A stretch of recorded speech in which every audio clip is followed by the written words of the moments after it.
Hi guys, this is Ratchet, and we are playing Criminal Case Supernatural Investigations, Case 8, #murder. Let's chapter 3, and the tour bus is leaving and they are not supposed to leave until the investigation is solved. Brum, brum, brum. You're not going anywhere. Wait, is the tour bus starting up? Look, they're driving away! We have to stop them. Stop. Stop. Over my dead body you are going. Kevin East, stop that bus right now. But detectives, I answered all your questions. I need to get this tour back on the road. You and your passengers can leave as soon as we figure out who murdered Marigold Carson. And not 1 second before. Alright, we'll wait. Can you believe that, Katrina? He was about to drive off into the sunset with a busload of our suspects. Speaking of sunset, let's head across the border for another sweep of the crime scene. I don't want to be on that island after dark. Well, I don't want to know how island is in dark.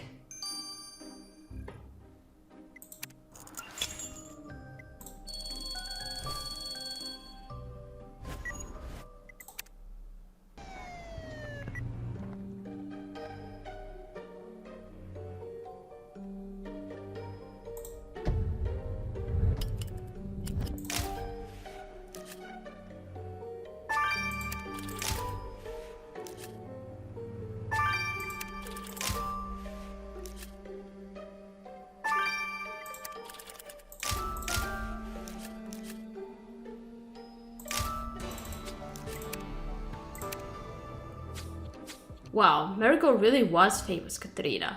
She's on the cover of that teeny magazine. But how suspiciously they faced it. Let's collect a sample of those fragments. They could help us track down who did this. And look, there's a faded note on what looks to be a pile of offerings near the altar. I'll grab your dusty key to see what that says. And these broken pieces look like some sort of ornament, Katrina. Let's put these back together as well. I'm anxious to get back to proving Justine's innocence, but not until they caught Marigold's killer. Okay.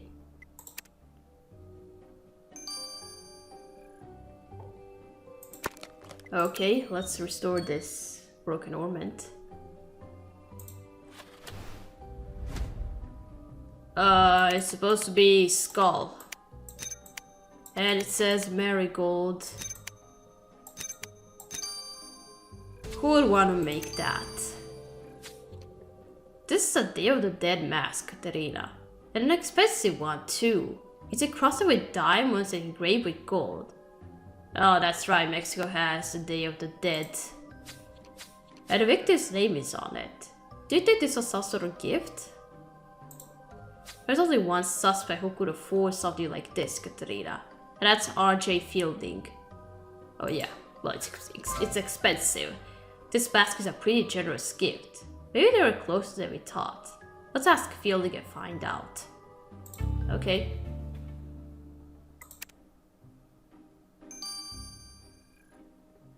Okay, now let's collect these bits from the magazine.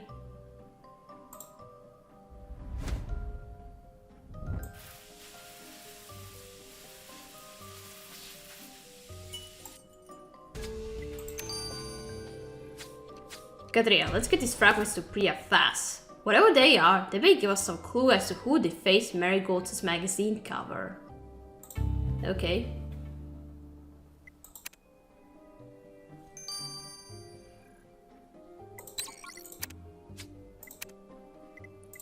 Okay, now the offerings.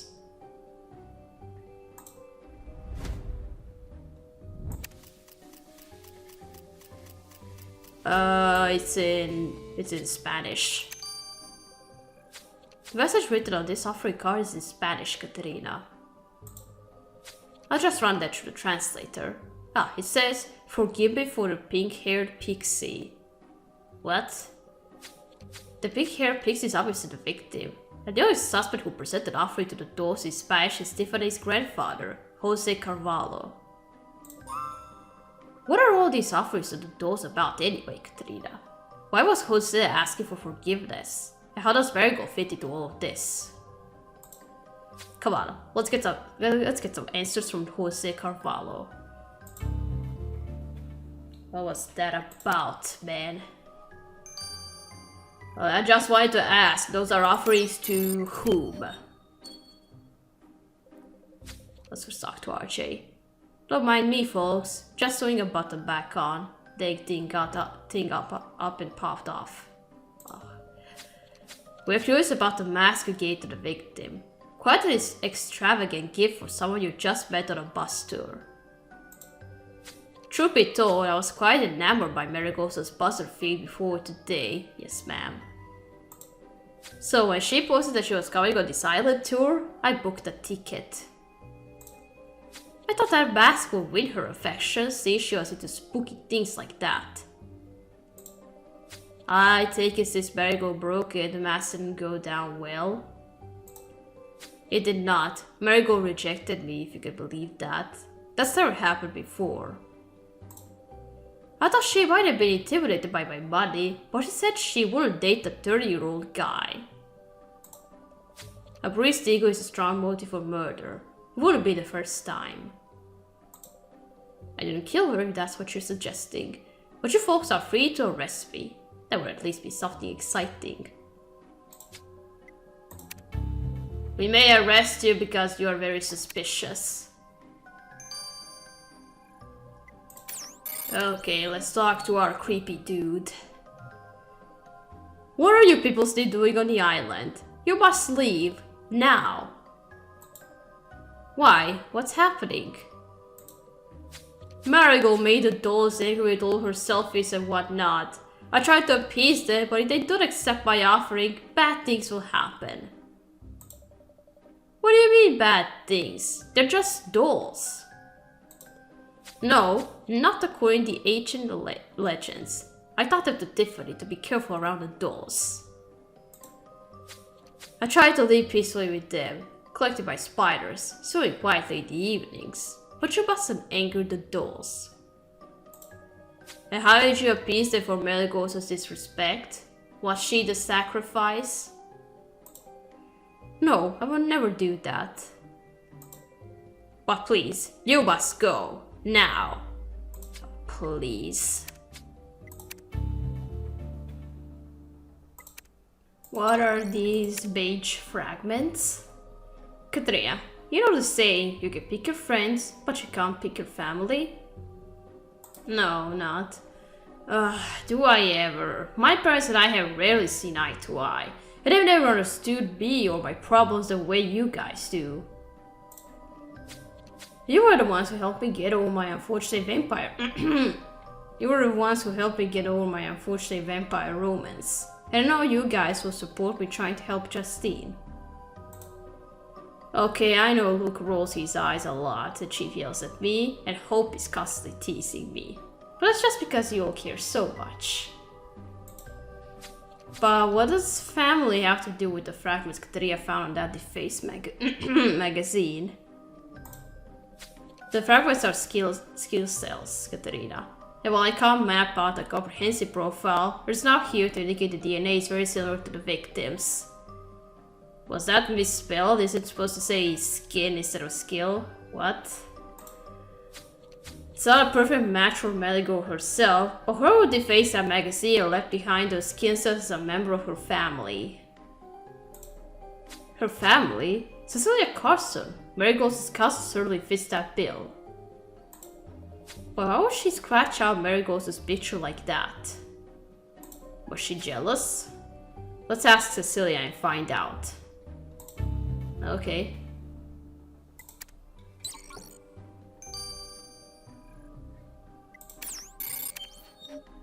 What went wrong? Oh, detectives, why haven't you found Marigold's killer yet? I need to know who'd do such a thing. You're obviously upset, but we know there was bad blood between you and your cousin. We found that magazine you defaced. How did you know I did that? But yes, I was mad at Marigold. If it wasn't for her, I wouldn't even be on this stupid bus tour. Weren't you excited to be getting away from things? I was totally looking forward to a super fab girly trip to Mexico. Sunshine, swimming pools, and margaritas. I even sealed some new outfits for the trip. But instead of beaches and burritos, we end up on a godforsaken island with terrifying dolls and spiders. That place creeped me out. When we got inside that shrine, I totally flipped. What do you mean flipped? Did you hurt Marigold? No, but we had the biggest argument ever. Then I ran off. That was the last time I saw Marigold alive. Okay, it's not going to be you. Marigold Carson might be popular online, but she certainly wasn't making any friends in real life. RJ Fielding, while charming on the surface, bothers me, Katerina. He's bored with live thrill seeking is oddly disturbing. I wonder how he really feels about Marigold's rejection. The victim's cousin blew up after being dragged to an island of creepy dolls and spiders when she expected to be on a relaxing Mexican holiday. While Jose Cavallo may have taken crazy superstitions too far, sacrificing Marigold to the dolls. If we're going to close this case, we need more clues, Katerina. So let's take one more look outside before it gets dark. Yeah, I want to know what happens when it's dark. But I do have a feeling it's going to be Jose, because this really fits his profile. And I also noticed this smudge on our suspect's clothes. He has it, and our tour guide has it. And what else could it be? I don't know. Let's investigate the island again.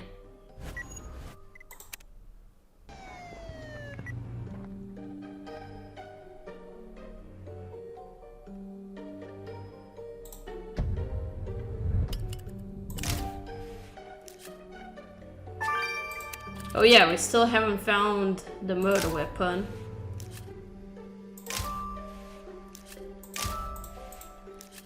I thought I needed this basket. Oh, and the phone.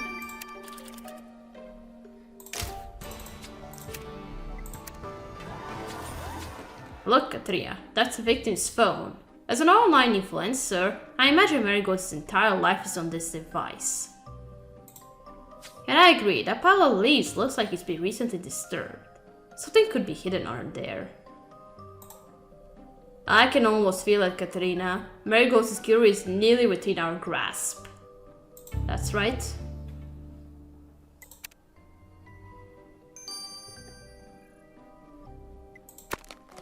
Okay, let's unlock the phone first.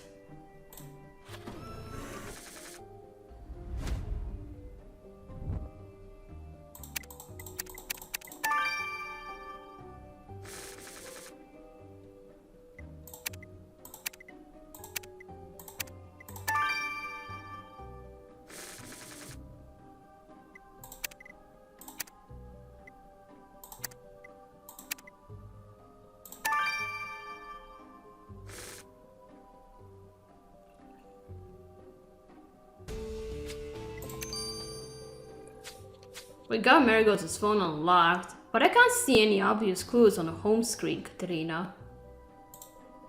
But I bet Hope can find something on this phone. That's right.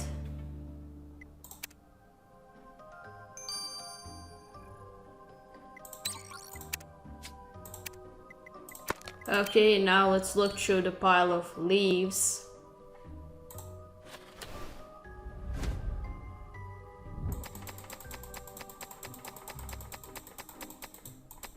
Oh, here's a murder weapon. Machete and careful, might be sharp.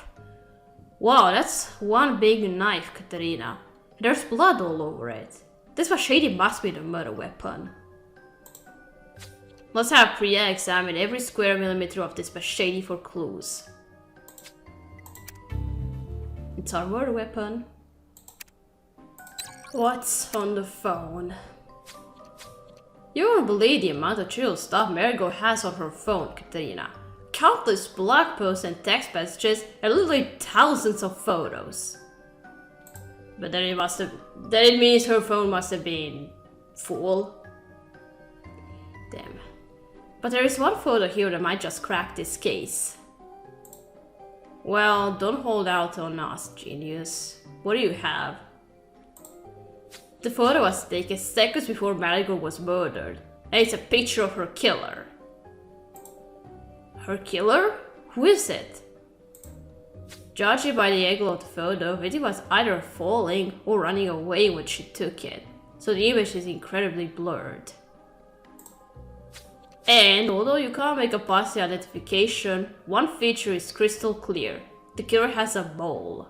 Oh. The killer can't hide that from us, Katerina. We're looking for someone with a mole. That's right.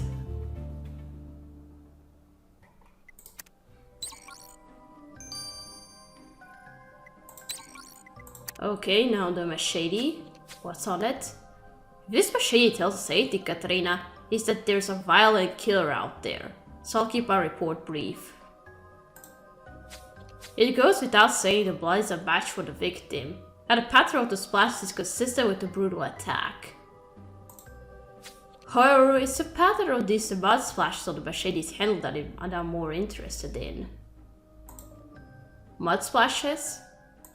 Exactly. You see, the angle of the mud splashes indicate the killer must have been splashed with mud during the murder. Which means the killer's clothes will be stained with mud.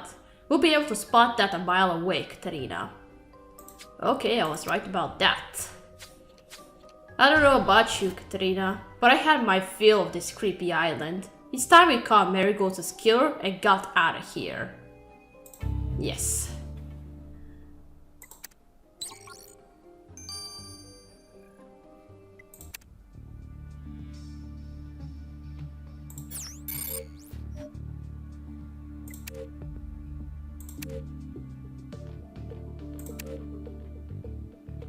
Oh, he doesn't have a mole. I thought it was going to be him.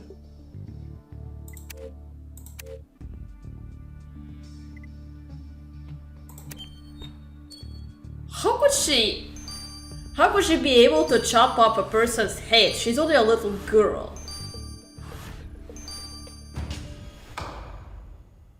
Oh my gosh. Wait, Tiffany is the killer? A 10-year-old child? Is it true, Tiffany? Did you hurt Marigold? Of course I did, silly. I told you I didn't like her. But why? Because she wouldn't play with you and called you names? No, because my plastic doll eyes looked into hers and saw the darkness and ugliness of her soul. Wait, what? You're one of the dolls? What? Jeez. Yes, but I'm not like the rest of these lifeless toys. These dolls can't see into the hearts and souls of you humans, but I can. And I could see right through Marigold's soul, and all I saw was darkness. So you're not actually a little girl, which means Jose isn't really your grandfather. No, but his arrival on my island is what brought me to life.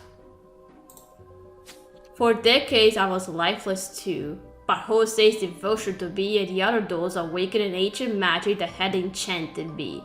I opened my plastic eyes, walking and talking like a real child. We live in peace on this island, he and I. Tourists like you come and go, and I find humans mildly entertaining. But Marigold? Her heart was rotten. I didn't want her on my island, so I chopped her up. And now it's time for you to leave too. Or what are you gonna do to us? Stand down, Tiffany.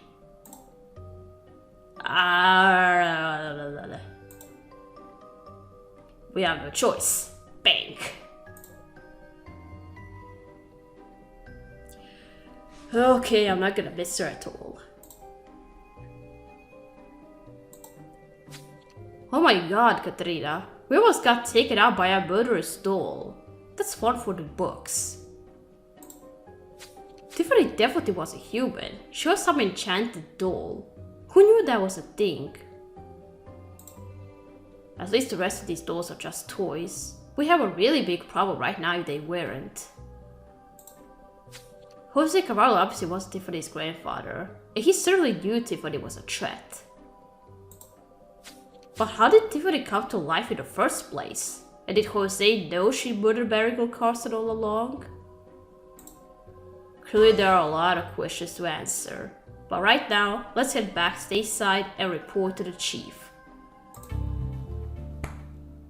So she wasn't just a normal little girl, she was a doll. Alright, we're gonna stop here, we're gonna continue playing It's Something Wicked This Way Comes number 3. So, thank you for watching, don't forget to leave a like to this video, and I'll see you again. Goodbye!